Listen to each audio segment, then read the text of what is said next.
إلى موقف تاريخي بطولي.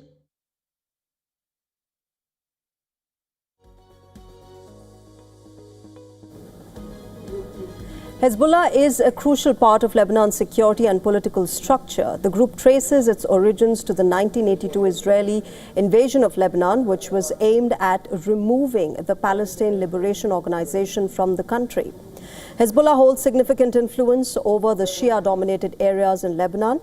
Remember, it is often referred as a state within a state with its own army. Hezbollah's political wing, called Loyalty to the Resistance Bloc, holds 15 seats in the Lebanese parliament. A majority of them are located in northern Bekaa Valley and south Lebanon. These areas bordering Syria and Israel. The group is also a crucial part of Iran's axis of resistance. Remember, it launched an attack on Israel in retaliation to the assassination of the late supreme leader of Iran, Ayatollah Khamenei. In response, Israel launched ground and aerial attacks across various locations in Lebanon. Israeli tanks, troops, and aerial assault vehicles are operating deep inside Lebanese territory. Prime Minister Netanyahu earlier ordered to expand the buffer zone inside Lebanon. Israeli forces are now operating in the areas south of the Litani River. Diplomatic engagement in Washington, remember, comes as a sign of hope, but expectations of any major advances remain low at the moment. Israel has refused to discuss any ceasefire with Hezbollah, the force that remains outside Lebanese government's control and influence.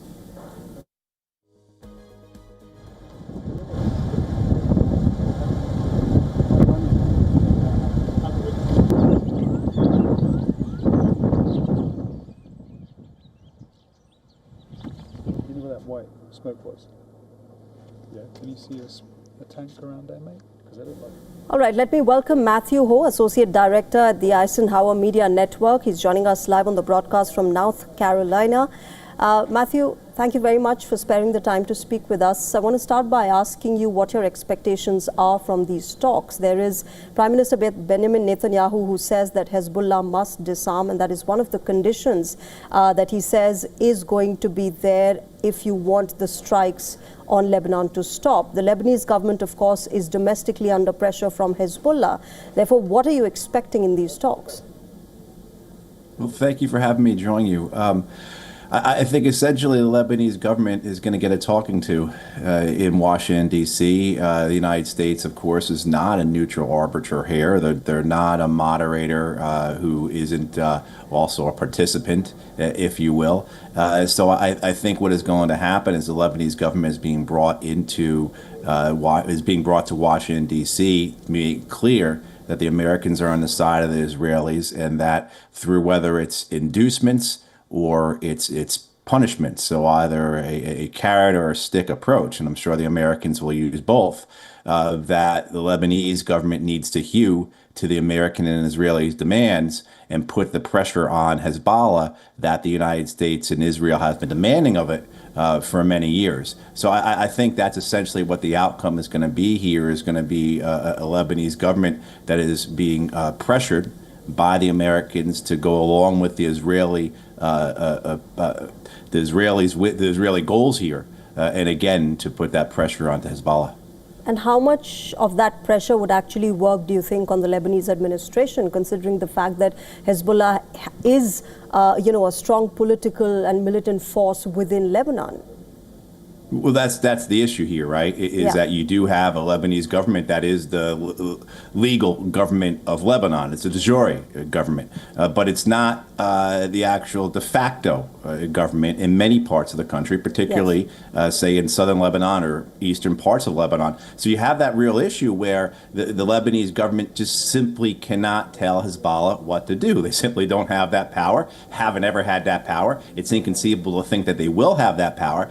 And so this gets to the great danger of all this, that this propels Lebanon into greater fracture. So say the Americans and the Israelis are able to put either, again, enough pressure, whether that be inducement or punishment, carrot or stick, on the Lebanese government actually attempts to act on that in order to comply with the American and Israeli demands, and that then pushes, internal fighting within Lebanon, right? I mean, we all are sitting here under the cloud, under the history of Lebanon, the reality of that civil war, the civil war that gave birth to Hezbollah. So I think that's the real great danger here, is that any type of pressure, if it's successful and it causes the Lebanese government to act, that you would then potentially see internal Lebanese fighting. So help me understand this, Matthew. You know, one of the biggest sticking points as far as Hezbollah is concerned has been their disarmament. That's what the Israeli and American camps keep on stressing on. Other than that, because Hezbollah hasn't really ever agreed to that, to disarmament, but other than that, do you see anything else emerging as an off-ramp? No, and there is no possibility of Hezbollah disarming, because Hezbollah views disarmament as surrender. I mean, the only other off-ramp would be the withdrawal of the Israelis from southern Lebanon and the end of both the Israeli ground occupation as well as their aerial bombing that has been consistent over Lebanon all the way through Beirut for the last couple of years. And I mean, that seems about as likely as Hezbollah disarming. So you have here an Israeli government that views this war in Lebanon, the opportunity that has presented to it through the larger war with Iran, but of course, all the conditions of the region, including the way things have, including post-October 7, 2023. So the Israelis are in this position where they say, why give this up? This is the best opportunity we're going to have. You have to remember that the early Zionists advocated for Israel to extend through Lebanon. And if you look at the maps of what those who are in favor of Greater Israel, which includes essentially at this point the entire Israeli political establishment, both the current government and its opposition, maps of Greater Israel extend not just up to the Litani River, so 20 kilometers or so into southern Lebanon, but all the way up to Beirut. So you have this issue here where I think for both sides, both the Israelis and for Hezbollah, there's an element of existentialism here, right? There's an element of, for the Hezbollah, if we give up our weapons, that's essentially surrender, that's capitulation. And for the Israelis, if we don't pursue, if we don't take what we can now, we may never have this opportunity again. All right, let's wait and see how this moves forward and what really comes of these talks today. I'll leave it there. Matthew, thank you very much. Pleasure speaking with you on WION. Thank you. All right, with that, let's shift our focus and get you some breaking news that's coming in.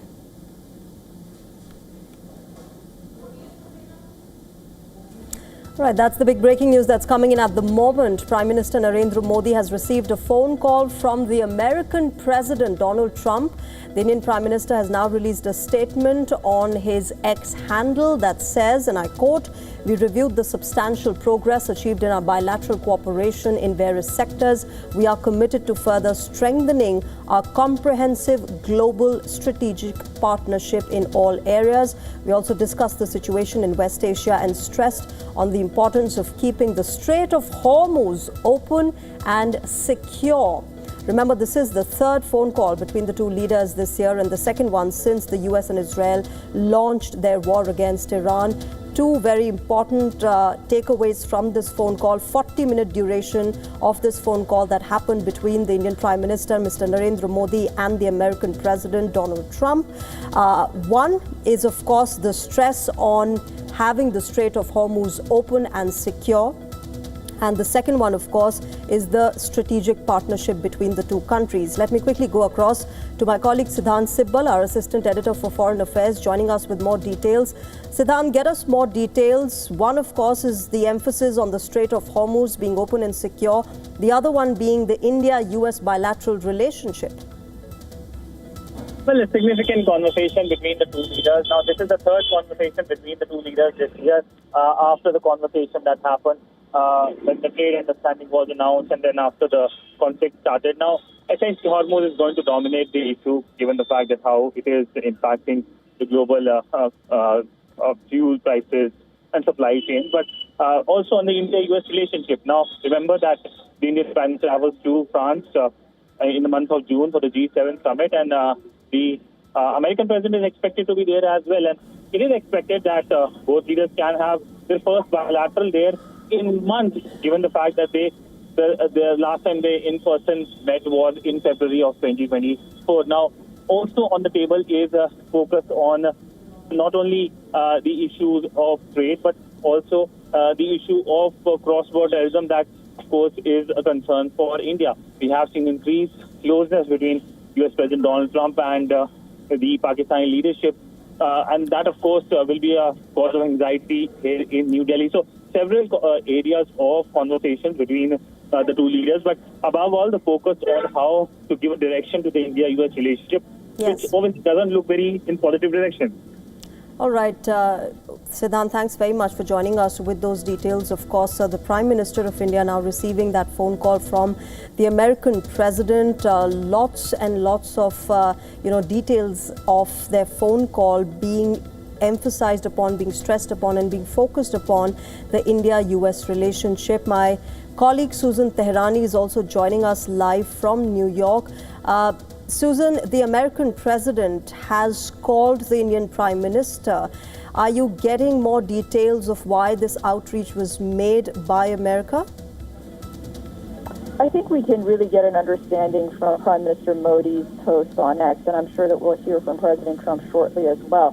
What stands out in the Prime Minister's statement is the emphasis on keeping the Strait of Hormuz open and secure, because it's a critical signal that nearly a fifth of the world's oil flows through that waterway, for one thing, and for India, which relies heavily on energy imports from the Gulf, any disruption would have immediate economic consequences.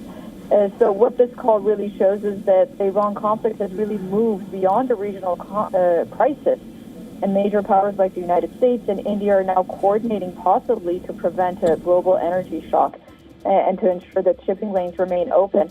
So I won't be surprised if we hear more about that from the U.S. President and possibly Prime Minister Modi as well in the next coming hours. All right, Susan, thanks very much for joining us at the moment. Of course, we'll wait and see when the U.S. President does post about this phone call. He always does make it a point to make sure that that communication does happen from his online post. But at the moment, of course, the Indian Prime Minister giving out details of the phone call that he received from the American president.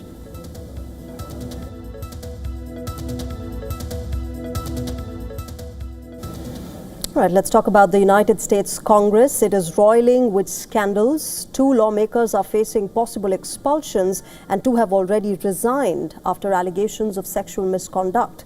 The elected representatives belong to both the Republican and Democrat parties. In stunning back-to-back announcements, the Democratic Party lawmaker from California, Eric Swalwell, and the Republican representative from Texas, Tony Gonzalez, have stepped down from their positions. This has put the spotlight on 2 other representatives, Democrat Sheila Cherfulis-McCormick and Republican Corey Mills. They could face disciplinary action. Cherfulis-McCormick is under the scanner. She's facing a sanctions hearing over 25 violations related to campaign funding. Mills, on the other hand, is under investigation over allegations ranging from sexual misconduct to domestic violence. Several members have already called for both of them to be expelled. House Speaker Mike Johnson maintains that the ethics panel should complete its investigations before the chamber takes action to punish the members. Removing lawmakers, remember, required 2/3 majority in the Congress. Owing to the high threshold, the U.S. Congress has removed only 6 members in its 237-year-long history. I spoke to the president a few moments ago. He understands exactly what we're doing and why, and he supports it, yes. Shifting our focus to India now, where the state of Bihar is undergoing a major political change. Its longest-serving chief minister is passing the baton after 20 years in power. Nitish Kumar will be succeeded by Bharatiya Janata Party's Samrat Chaudhary, making him the first ever BJP chief minister of Bihar. Earlier in the day, the BJP elected Samrat Chaudhary as their legislative party leader, paving way for him to become the state's next chief minister. Samrat Chaudhary has already been serving as Bihar's deputy chief minister. The former Bihar chief minister Nitish Kumar, meanwhile, congratulated him at the NDA legislature party meet. Nitish Kumar also pledged his support for the upcoming government. In fact, Nitish Kumar's JDU and the BJP, remember, have been part of the NDA alliance in Bihar. And after the announcement, Samrat Chaudhary thanked the top leadership of the NDA. Nitish Kumar has taught a lot of things: how to run government, how to establish good governance, and what is good for Bihar's democracy. I want to assure everyone that we will work for Bihar's development and prosperity. Bihar's leader of opposition, Tejasvi Yadav, criticized the move. He said that Samrat Chaudhary does not have the people's mandate and the people of Bihar have no hope from him.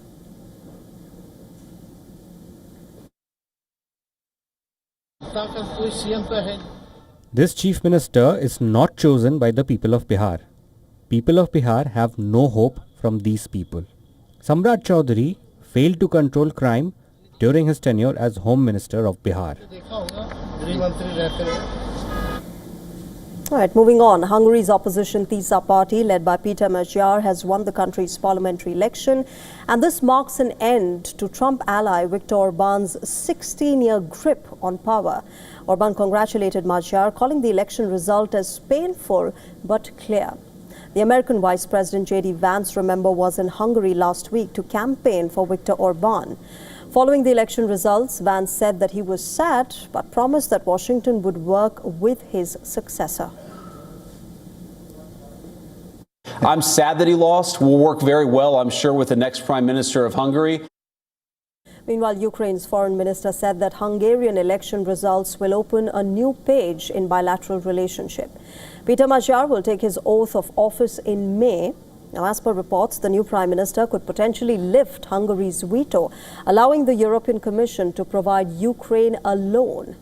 Orban, remember, had agreed to a $105 billion loan in December last. However, he later backtracked on it, enraging his fellow leaders. We note the correct distribution of the results of the election in Hungary. We hope that this will open a new page in our bilateral relations with Hungary. We are focused on a good neighborly track.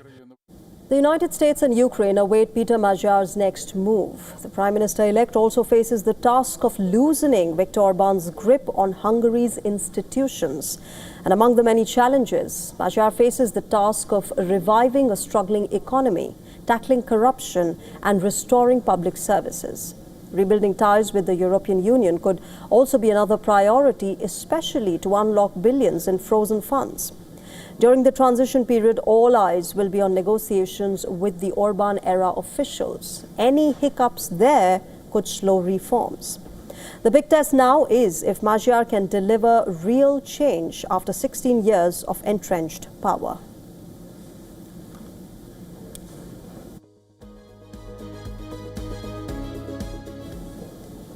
UK's Liberal Democrats leader Ed Davey has demanded that the Starmer government cancel King Charles's upcoming visit to the United States. Remember, this comes amid widening tensions between the US and UK over the ongoing America-Iran conflict, and Keir Starmer having flatly rejected joining the American naval blockade of the Strait of Hormuz.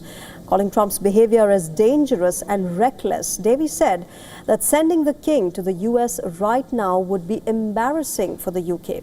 Ed Davey called the upcoming trip a humiliation and added that he needs to stand up to Trump by calling off the state visit immediately. And though Donald Trump thankfully didn't follow through this time, these words are a stark reminder of how reckless, immoral, and completely outside the bounds of international law this president is. Regrettably, he is no friend of the United Kingdom. He is no leader of the free world. He is a dangerous and corrupt gangster, and that is how we must treat him. So will the Prime Minister advise the King to call off his state visits to Washington before it's too late? Because I really fear for what Trump might say or do while our King is forced to stand by his side. We cannot put His Majesty in that position. King Charles and Queen Camilla are set to arrive in Washington, D.C. on the 28th of April. This historic visit marks the 250th anniversary of the American independence and is the first UK state visit to the US in 2 decades. The visit comes amid growing anger over Donald Trump's threat to Iran on the 7th of April, in which he said that a whole civilization will die if his demands are not met. The UK leader also denounced Trump's plan to blockade the Strait of Hormuz. He said that Britain must work with its NATO allies and the Gulf countries to bring an end to the conflict. And when it comes to Trump's latest cunning plan to blockade the Strait of Hormuz, that will only escalate this crisis and jeopardise the precarious ceasefire. So it's right that the UK is not joining Trump. And I welcome the Prime Minister convening a summit to offer an alternative to Trump's. We must work with our reliable allies in Europe and the Commonwealth and our partners in the Gulf to bring this conflict to an end. US-UK ties remain strained amid the ongoing conflict. Keir Starmer has said that the United Kingdom will not be drawn into this conflict with Iran and will instead focus on keeping the key oil route open.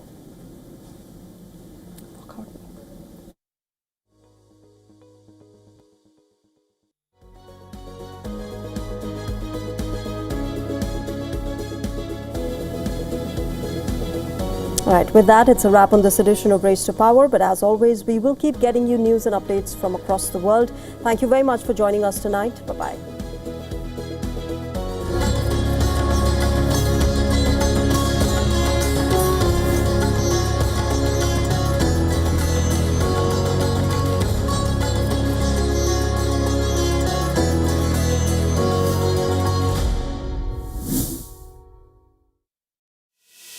In this rapidly changing world, is your health keeping pace? Best practices and breakthroughs busting the hype with real insights. The timeless power of yoga and ancient healing. Good food, good mood. Small steps, big impact. Your health matters. Only on WION World is One.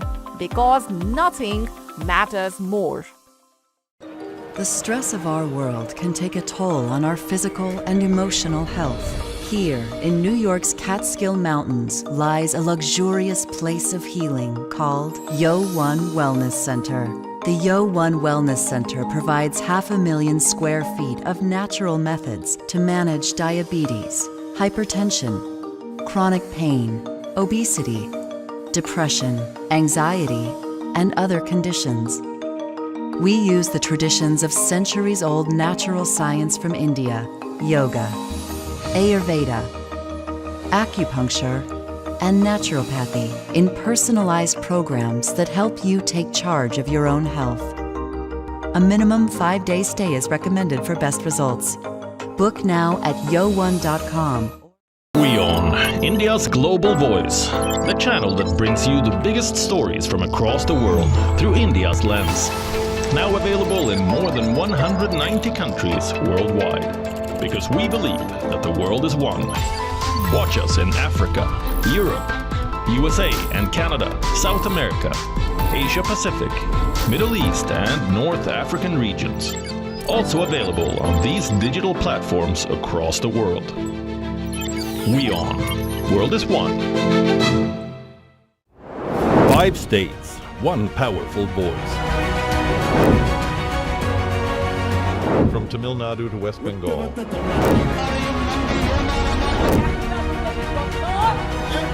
Kerala to Assam. Every vote shapes the future. Get the election pulse only on WION.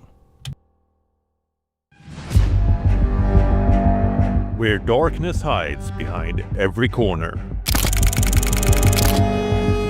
Where the truth is stranger than fiction.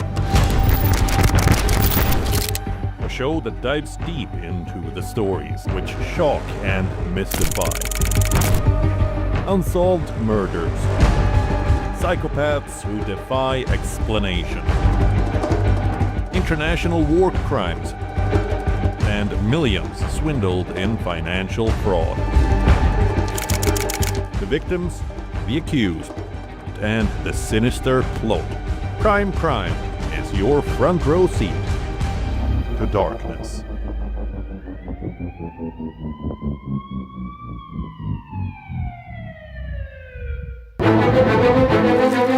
In-depth coverage of global issues broken down into facts, figures, and simple words. Backed with analysis from field experts who truly matter, because we believe in decoding the real picture for you. So you get a much wider and deeper understanding of stories from around the world, a 360-degree analysis. An award-winning documentary series, week after week creating the maximum impact. Watch WION Wide Angle at these times on WION. World is One.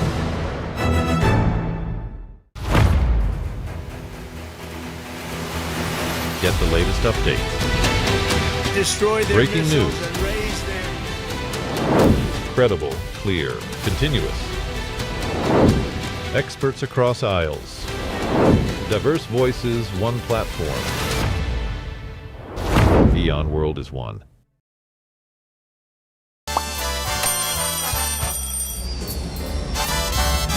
Vielleicht nur